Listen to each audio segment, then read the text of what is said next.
Republicans have promised to repeal Obamacare, and now the process is underway. The GOP-controlled Senate took the first big step toward dismantling President Obama's signature law last night, approving a budget measure that sets the effort in motion. As the night drew to a close, all Democrats could do was stage a protest.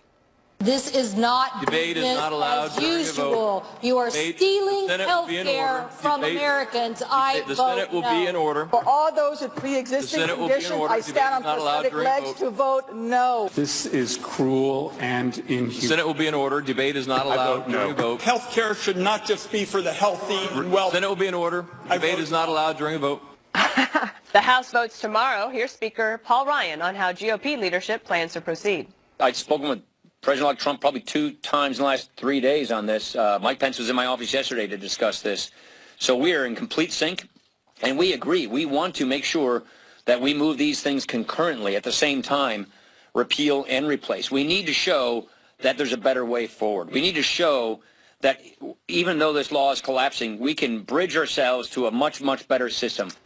Now, Greg, you said you have a big overarching thought. It's the first time I saw the tape of the protest, and I got to say that the goal of the protest is the hope on the left is that when you are demonized, you will lose your nerve. The moment that the left calls you mean, then you go, oh, wait a minute, maybe we should just keep things the way they are. But you got to just respond with, so what?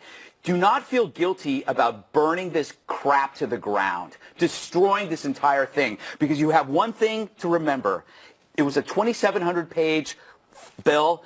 No one read it. They didn't give you the time, the respect to read the bill. You don't owe them the restraint when you destroy this thing. They took your doctor. They took your health care. They took your money. It was a redistribution plan. These politicians spend more time vetting their hotel rooms, checking their mini bars, than they did on this bill. So screw them. You should feel no shame burning this bill to the ground. Sorry. Okay, well, that's a good motto and a rallying cry. So repeal and replace, don't worry about it. Just destroy it. That was so exhilarating. Thank you. No, I just was thinking about it today. I thought about it because we talked about this forever, that they didn't read it. So what do we owe them for if they didn't read it? Pelosi said that we have to read it and find out what's in it. You pass it, and then you'll find out what's in it. And what's passed a lot of things. Is that the idea of bending the cost curve down didn't happen. One of the things that I think is key, Kimberly, to talk about is you heard reporter ask, well, you didn't hear the reporter, but the reporter was asking Speaker Paul Ryan, are you on the House Republican side and at the new White House, incoming president, not on the same page? Because are talking about repeal and replace and the timing of it. And what I think Paul Ryan was showing there is that he and Mike Pence are very close. Yeah. Mike Pence was there yesterday. They're actually going to do something that Dick Cheney had up on the House side, which is provide an office for the vice president to be there whenever he wants to be there. So I think that what they're trying to say is that we are in lockstep. We know what we're doing, and we have a plan, and we are being mature and thoughtful about it. I think he did that in a really great way. It was succinct. He communicated his message effectively. He gave specific examples to back it up, saying that Pence was just in his office, that he's spoken to President-elect Donald Trump out of the three, two times, I guess, out of the past 3 days. So that shows that they are in step, that they are actually working together. They're communicating, which is what you want them to do, to be collaborative and to be on the same page so there aren't missteps early on in the administration. So it seems like, they're in unison, which I think is a very good sign, and you want to have them kind of in accord, moving forward in the same direction. You also have, Eric, the fact that, the question that when President-elect Donald Trump said, we will do something on the same day, right? He said when HHS nominee Tom Price is confirmed, we'll have something. And I think what they're saying is that in the Obamacare bill that nobody read, there's all of these things that says the secretary shall. The secretary has the discretion. So there are so many things that, from an administrative standpoint, can be done immediately to help alleviate some of these Obamacare problems. Yeah, and so they need to tackle a couple of things. Number one, they need to get competition back into it to really bend the cost curve down. That's the only thing that will do it. But there are two issues that the Obamacare failed on. It was, number one, that in order to make it work, insurers had to jack up deductibles so high that they were sometimes in a family you were paying $10,000 or $15,000 out of your own pocket before you even went to the insurer to pay for a single thing. So that was the only way to keep their numbers low for the actual policies. That's a problem. They need to figure that one out by getting more competition. You bring prices down. But the other one was, the other way they had to make it work was someone had to finance this whole thing. And the people who had to finance it for it to work, because a lot of elderly people were on it, they were using a lot of the health assets and resources, young people had to buy it. And young people turned out, they realized at some point it was cheaper to take the fine on your taxes than to buy the insurance and go ahead and pay for your own insurance, and they didn't come out. So there are some economic things they need to play with, but those are certainly surmountable, and the number one way of doing that, drop the state requirements, drop the state lines, and you allow more competition into every single healthcare system. One of the things that Democrats say, and like in the protest last night, is that 20 million people are about to lose their insurance, which I'm told is false. That you start the repeal place in motion, that the replace parts are in place before anybody loses their insurance, so that the Republicans are saying there isn't a gap. Nobody's going to fall through the cracks. Yeah. Gee, so if they had a plan, I'd be interested. I have it for you. Yeah, yeah. And I printed it. It's called A Better Way. Yeah, right. I printed it. It's nice and it's in bullet points. And it's fanciful. It's a better way to fix health care. Let me read something. They don't like Republican ideas. Let me read something to you that ran in the Boston Globe today. It said, Santa Claus, the Abominable Snowman, the Easter Bunny, the Loch Ness Monster, and the Republican Party replacement for Obamacare. What do all these have in common? Everybody they don't exist, and they never will. Everyone believes And so he says, oh, well, gee, you know what, a lot of these young people, they just rather pay the penalty and not have to be included in Obamacare. Well, I've never thought I'd hear from you a suggestion that we hike, in fact, the penalty so that they stay in. I didn't say that. That's the only solution. No, it isn't. And for you, Gregory, hold on. No, let me finish. Don't put words in my mouth. That's exactly what you said. You said it was too low. I said the way to reduce the premiums is by offering competition. Gregory, you're all about it. Nobody read it. Nobody read it. Yes, they admit it. No. One or two people didn't read it, and so you want to label for it. But let me just tell you, here's the thing. Right now, the polls are very clear. The Americans are divided on Obamacare. It's like 49% say repeal, 47% say keep it. But you know what's more telling? When you ask people whether or not the government should help the poor, low-income people, seniors, with health care, it's overwhelming. It's like 60+% say that we need to do that. Okay, but that's a straw man, because who on the Republican side is saying that low-income, poor, or seniors should go without health insurance? Here's a straw man for you, Dana. But who said that? They're all saying it because Donald Trump. Here's the man who's saying it. Repeal right now. No, he actually said that is not what he said. He doesn't want anyone to have to lose their health insurance. And what's the response from Republicans on Capitol Hill? We don't have a plan. We need some time. I know, but here's the bottom line. You just made something up, and you specifically attributed a statement to the president-elect that he never made. He did say. No, he did not. He was quite specific. We need to repeal right now. He says replace right now. Listen, but he's there is very no clear replacement. that he doesn't want anybody to fall between the gaps and to suffer and to not have any So where's the replacement, Kimberly? That's what they're working on. You do understand that repealing the requirement to have Obamacare doesn't mean people lose their insurance. It means continue to ensure, just repeal the mandate that you have to have Obamacare as your insurance and work on something in place of it that people can choose. So where is it? How many years? Has it been 6 years? I think this passed in 2010, and Republicans in total obstruction said, oh, we can do better. 6 years later, zilch. But wait, but they did pass it on the House. They didn't have the votes on the Senate. Now it is a whole new situation where you have enough votes in the House and the Senate if everyone stays together. And I do think that they will try to make it bipartisan. There's a really good piece on OpportunityLives.com by Jonathan Hart called "Republicans Still Need to Win Hearts and Minds on Obamacare." And I don't think that's lost on anybody, Greg. They know that they have half the country to convince. Well, I mean, the question is, how do you counter the stereotypical counterpunch? Republicans are harming people by taking something away. You have to out-compassion them. You have to say, what system has worked with every commodity, from technology to food to transportation? The free market. The invisible hand of the free market and free enterprise beats the gnawing hand of government.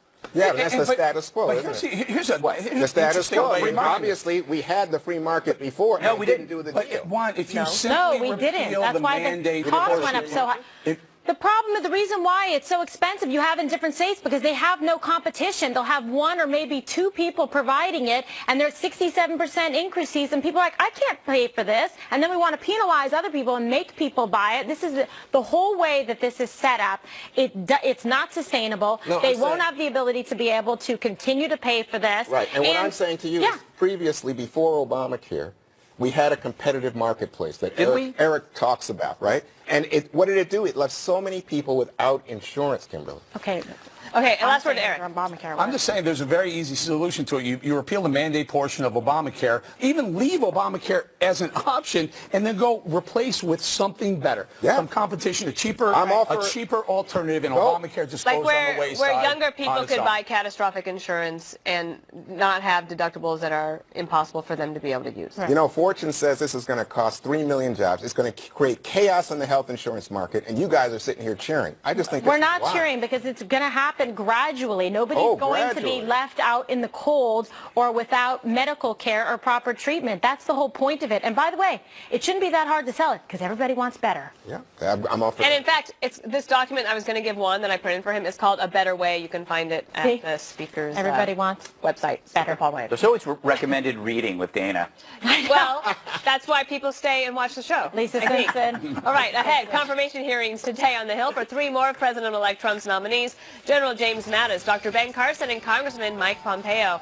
Highlights from each of the hearings when the 5 returns.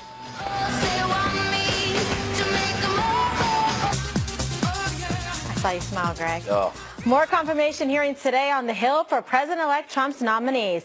Earlier, General Mattis, Dr. Ben Carson, and Congressman Mike Pompeo face questions from lawmakers. General Mattis is in contention for Secretary of Defense and will begin with some of his testimony today. We have a long list of times that we've tried to engage positively with Russia. We have a relatively short list of successes in that regard.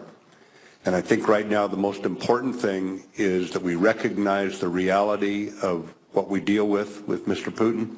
We have to deliver a very hard blow against ISIS in the Middle East. We've got to have an integrated strategy on this, and it's got to be one that goes after the recruiting and their fundraising as well as delivering a military blow against them in the Middle East. When it comes to Iran, you said in terms of the agreement we have, we gave our word. Is that what you said? We did, yes, sir. Do you think it's a terrible deal? It's not a deal I would have signed, sir. I really like this guy. I mean, I thought he did fantastic today, and I love when he said we want to make the Department of Defense, you know, the most lethal that it can be. Does that tell you absolutely everything you need to know, Eric? Most lethal. Can I just point out that there are some things that he actually varied from Donald Trump on, and I think that made a lot of people happy. They're like, okay, so here's our guy. They liked what they heard. Can I hold my time in my fire for Pompeo? Because I think that was the most compelling testimony in the whole of all the hearings so far. Before you do, can I ask Eric a question? Well, wait a second. Such civility. Yes, you may. Mother, may I? Thank you, Mama. But I don't get it. If he is not agreeing with Donald Trump, who is the president-elect, then exactly what is Mattis doing when he says we got to go after Russia? Possibly have is here Rex Tillerson, have Jeff Sessions, General Mattis, and others say, you know, here's what I believe. This is what I believe. It doesn't necessarily line up exactly with what the president-elect believes exactly, but that's what advisors are. That's what cabinet secretaries are supposed to do. Advise the president, right? I think that he selected them, and the idea is that he's supposed to support. To his credit, they didn't put an echo chamber as cabinet secretary. I'm not. And also, you know what you guys are talking about, which is great? Substance. If this was a left-on-left hearing, it would be about gender, sexuality, skin color. Mattis and these guys are being chosen for experience, not for, I don't know, empathy or to please the media. Not for cuddles. It's not for cuddles. This is security. It's not sentiment. When you see these guys and when you hear them talk, they're like the bad guys in liberal movies. These are the guys that are always seen as bad guys because they're adults. This is really political Adult Swim. All of the children are out of the room. All the liberals have gone to bed early, and this is what you get. Yeah, Except even the kids want to stay up for adults. This isn't a billionaire. But I just wanted to finish this point. So all of a sudden we have people then, Eric, who don't necessarily agree with the president. It's like we're saying, you know, yeah, he's the president, but we got some really smart, experienced, in Greg's words, terms, people, and they'll take care of him. They'll calm Trump down. Advise him. He's the commander-in-chief who, like I said, to his credit, picked people who weren't part of the echo chamber. Fantastic. Love it. Dana, I want to ask you about Pompeo, and I believe you want to get in on him as well. So let's take a little bit to listen to Pompeo's fire, and he's up for CIA director. Take a listen. I can tell you it is going to require an incredibly robust American response. A response that is a security-related response, that is we have to get better at defending against these, and then a response that holds actors accountable who commit these kind of actions against the United States of America. And the form, the nature, the depth, the severity of those responses will be decisions of policymakers that will be beyond me as the director of the Central Intelligence Agency. But I do view my role there as central. Dana, when I was hosting Fox and Friends before, and I had the pleasure to interview him during the Benghazi hearings, he was incredibly compelling, very well prepared, well spoken. I found him to be the same today. Well, I think that the best response has been actually one where you don't actually have anyone on the record, and that's the quiet exuberance, I think I could say, of the men and women in the intelligence community and at the CIA who think that he will have their back. He will allow them to do the work that they need to do in order to protect the country. So I think he hit a home run today. Yeah, he was fantastic. All right, Eric, you're excited. So, and I don't know Mike Pompeo. He was asked some very, very difficult questions, specifically by Senator Wyden, about metadata collection and encryption. These are going to be the big issues going forward. Cybersecurity as well. It was pointed out at one point there's 100,000 cyber attacks on us daily. And what are we going to do about it? He says we clearly need to a lot more work. And he didn't define how much in what areas because he wants to keep that. I think that was great. My concern was there were senators on that panel who didn't know what metadata was and who didn't really understand encryption. That was troublesome to me. But the most ridiculous thing, and this is what Greg was pointing out, it came from a liberal. It was a brand new senator, Kamala Harris, who asked Mike Pompeo, spent her time asking Mike Pompeo about gay marriage, equal pay, and climate change. She didn't ask anything about cyber. This is a spy agency. They're supposed to gather intel on bad guys. Not cumulus clouds. Not the weather, right. And she spent her time Sounds like she got on the right committee for her first hearing. Wow. Yeah, that's probably not a good fit for her. I used to work with her at the San Francisco District Attorney's Office. Greg? Yeah, no, I think, again, I feel like when you're watching that, so you know that you're in safer hands because they think about this stuff. They don't feel. And what you just mentioned was a comparison between feeling and thinking. What she wanted was like a TV sitcom or a West Wing version of a politician, but she was faced with the reality of a Republican who lives in the real world, who's like, yeah, I'll talk about the gender and stuff later, but we got kind of a war. We have terror. We have cyber terror. We'll talk about your baby stuff later. Because cumulus clouds aren't trying to kill us? Yeah, they're not chasing us around. Okay. Oh, yeah. They're not beheading us. Climate change isn't an issue. Not an issue at all. Vetting the CIA director. Of course it is. No, the CIA does deal with it. Thank you, They do. Dana. Oh, my God. Thank you. Oh, yeah, and you know what? Oh, Mattis doesn't have to deal with a changing group of people who can qualify to serve in our military. It's consistent with the liberal... That's just those wacky liberals. Well, but this is wacky liberals. Because they said that, the climate change is a bigger threat to U.S. national security than us. Yeah, and Mike Pompeo's the guy who said, you know what, even after the House Select Intelligence Committee said, we're done with Benghazi, he said, oh, no, we're still there. He has no political bone to fight. No, not him. Never. Oh, no. Crazy liberals, Greg. Well, no, it's crazy to think that climate change takes priority over terror. No, but terror has intent. There's intent to kill, to end our civilization. Climate change, even if there's a slight increase in Celsius, is beneficial. And and also the computer models are highly inaccurate. I read this. Guess Climate change doesn't light you on fire or drown you. Russians are trying to hack us. Iranians want to kill us. ISIS wants to blow us out of the water. Climate change may be an issue, but it's not an issue as pressing and urgent as ISIS is in my world. I see. I'll just leave it alone. We report, you decide. I think, write a letter to your local editor if you're upset about climate change. But don't bring it up at a CIA hearing or Intel hearing, please. Yeah, Silly. we don't want to hear anything else about that. Okay, but it's just getting started. Oh, fun. You can run. You can hide. They're going to get you. BuzzFeed's embattled editor-in-chief defends his organization's outrageous decision to publish an unverified dossier on President-elect Trump. Hear that flimsy excuse when the 5 returns.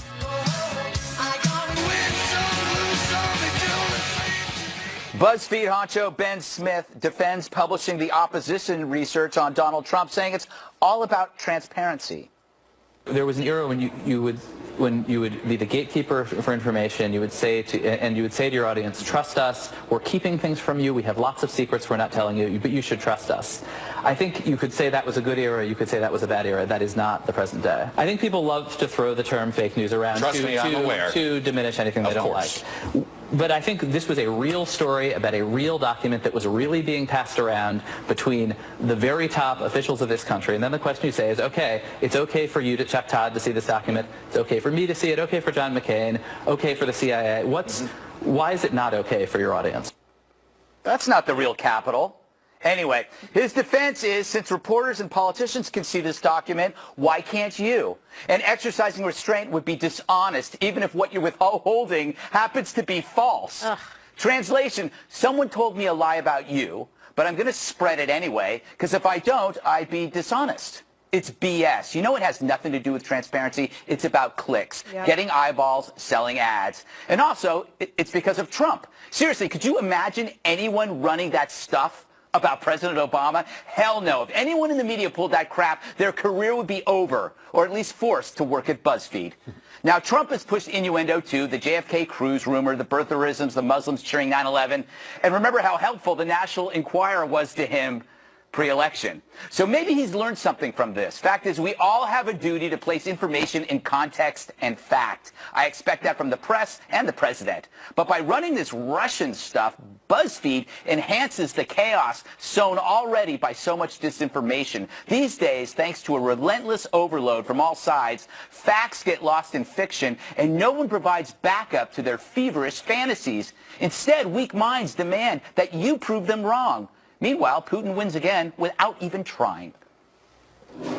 Kimberly, you're a lawyer. Mm-hmm. What kind of trouble are you in this week? Well, I have some pictures I need to show you after the show.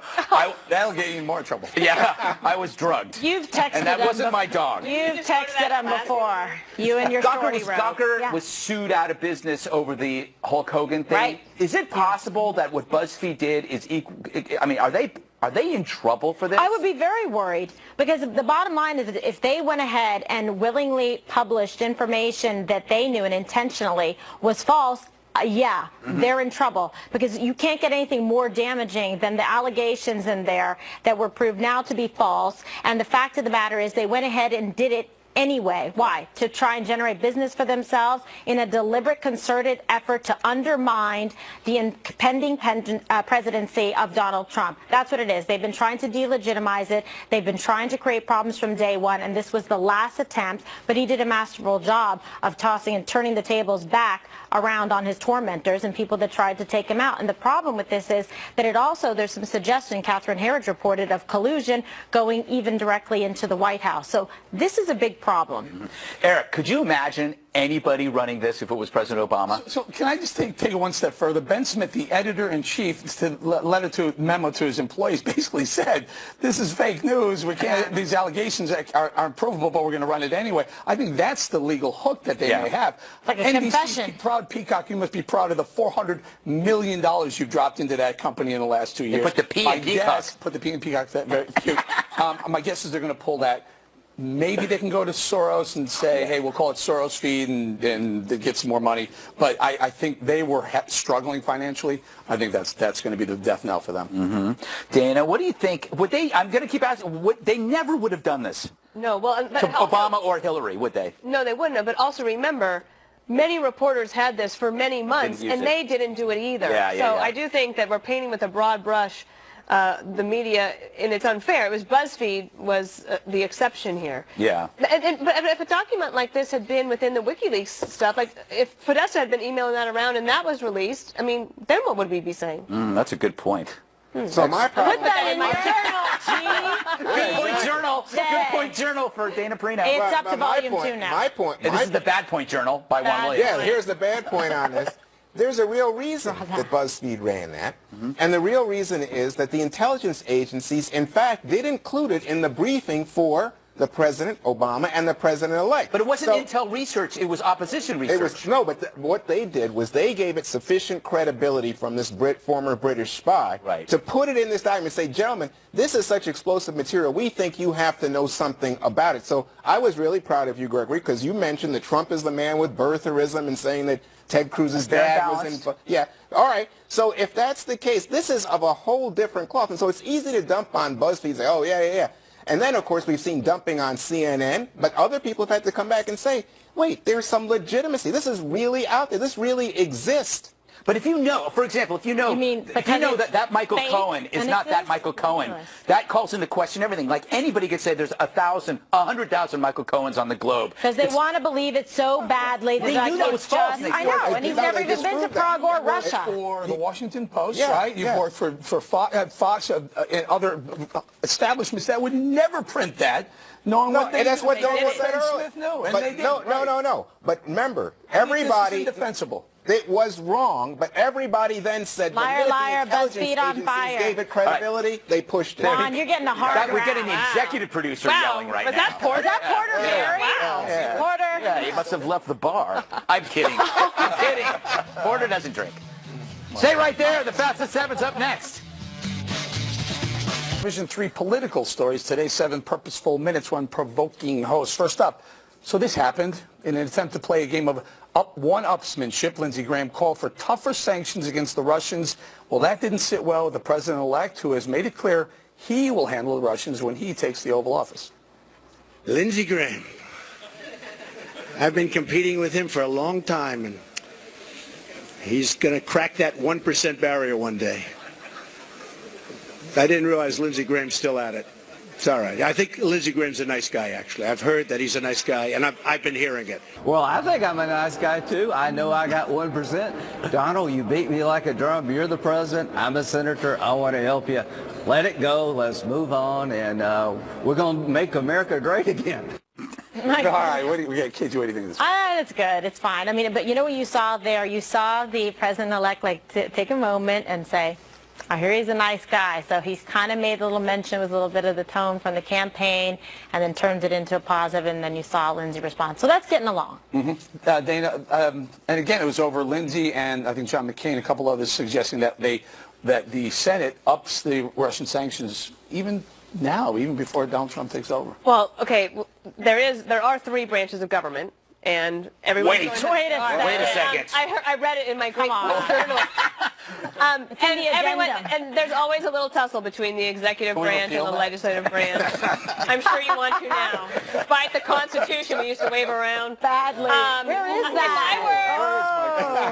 If I were Donald Trump, I would take Lindsey Graham up on it. Girl. Better to have him on your side. Okay, Greg, your thoughts on it? You know what? They have a lot in common. They're both kind of wise asses, and it's good to have. I mean, look, Trump has a lot of supporters. It's good to have a guardrail of criticism, a friendly rival there that will talk to you. I mean, there's plenty of people that will tell Trump what he wants to hear. Lindsey provides a service by not doing that. Wanting? At least he didn't give out his phone number. He did that before. I just think there's a substantive argument here to be had. And, of course, we're not talking about it. Instead, we're talking about a non-existent rivalry. All right, let's do this one. President-elect Trump has promised from day one that we will build a wall and what?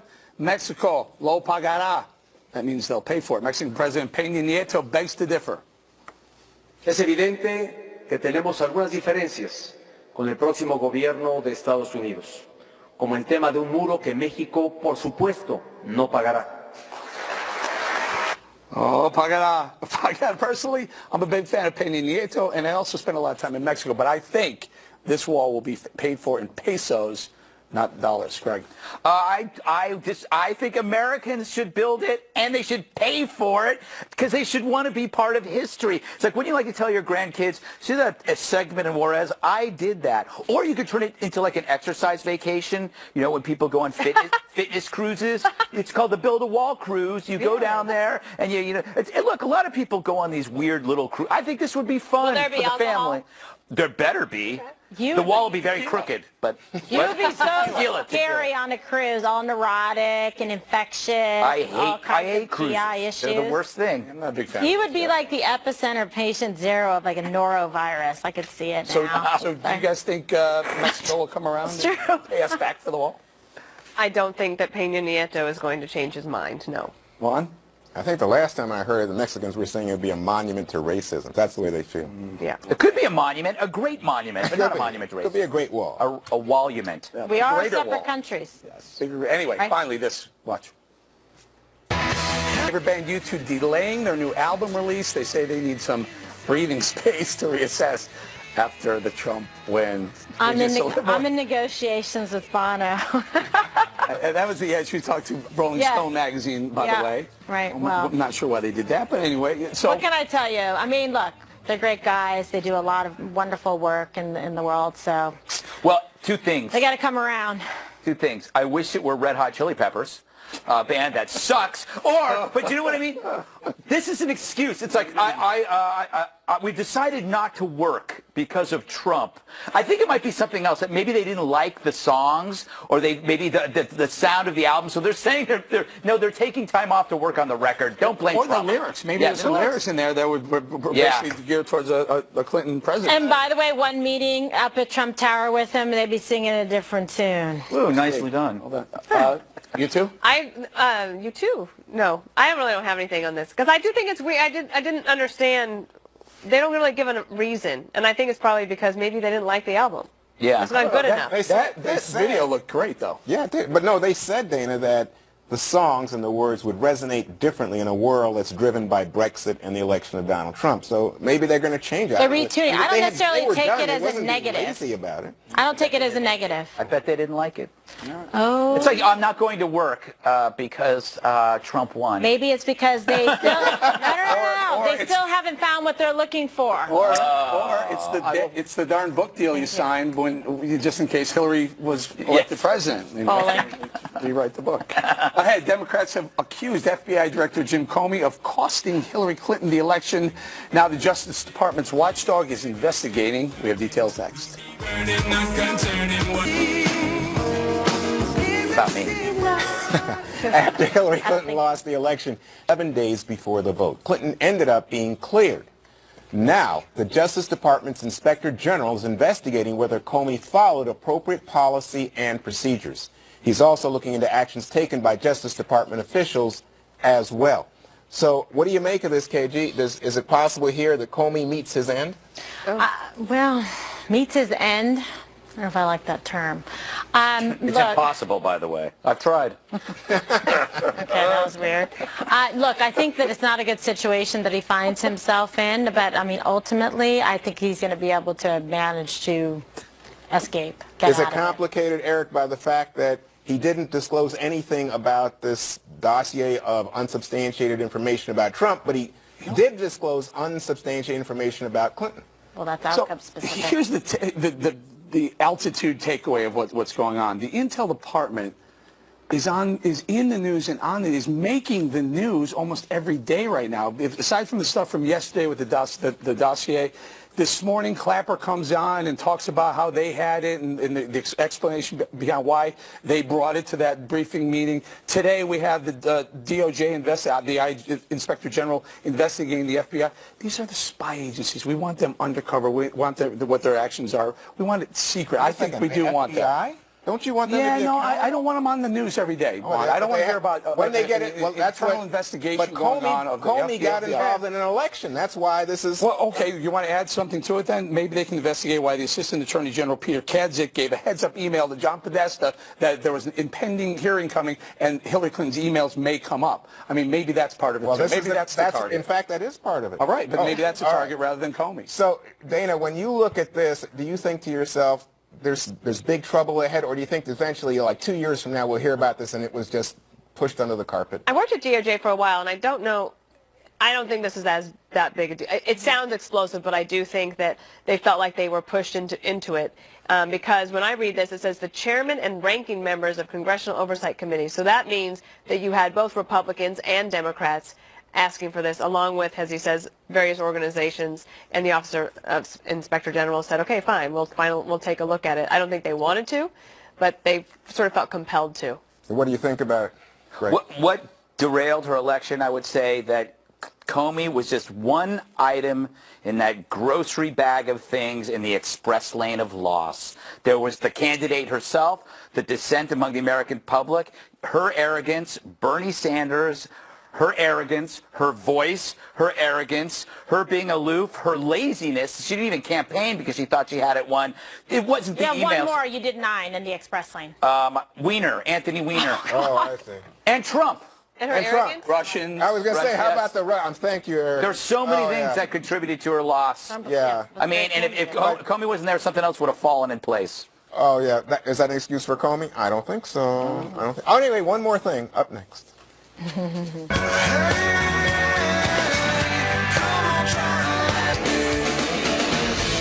It's time now for one more thing. Juan goes first. Well, there was an emotional scene at the White House today. We all recall Tuesday when President Obama said that Joe Biden and he were like brothers. Well, today he surprised him. Final time as president, I am pleased to award our nation's highest civilian honor, the Presidential Medal of Freedom.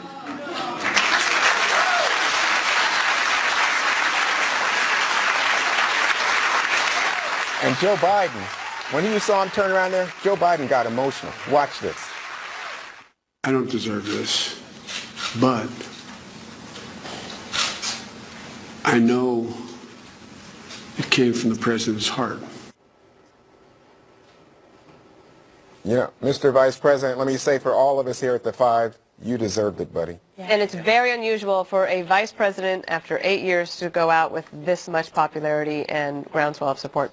Wonderful. Eric, yeah, we all agree with that. We all love him. What a great guy. Great family. Congratulations to the Biden family. Congratulations. Okay, update on this. The gross, disgusting painting that depicts law enforcement officers as pigs. Representative Lacey Clay had this to say.